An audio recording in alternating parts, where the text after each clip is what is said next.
ቀስ አድርጋችሁ ጀምሩ። 5 መስመሪያችን ማስደመጥ። ምንም ጸሎት የማይጸልይ ሰው በአንድ ጊዜ ዳዊት ፍካሬ ዘጻድቃን አይደለም የሚደረገው። ቆይ እስቲ 3 ቀን ጧት አንድ አቡነ ዘበሰማያት ማታ አንድ አቡነ ዘበሰማያት ጀምሪያችን ሳታቋርጥ አቡነ ዘበሰማያትን ብቻም ብትሆን ከዛ ውዳሴ ማርያም ከ7 ቀን በኋላ ጨምርባት፣ ቀጥለ ዳዊት ትጨምርባታለህ። እንደዚህ ነው። ንባብም እንደዚህ ነው። አንድ ጊዜ በደንብ አንባቢና አንባቢነት ይወጣናል ሳምንት። መልሰን ደግሞ ነፍስን ማስለመድ ነው እንጂ በአንድ ጊዜ ማስጨነቅ አይደለም።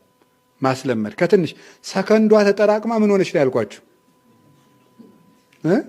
አመት በሉ እንጂ ንገሩ እንጂ 5 መስመር በቀን አንድ ሰው ቢያነብ እስኪ አባዛው። በቀን 5 መስመር መጽሐፍ ቅዱስ ቢያነብ አንድ ሰው አባዙት እስኪ አባዛ በአመት 365 በአመት ማለት ነው። 1800 መስመር ያነባል ማለት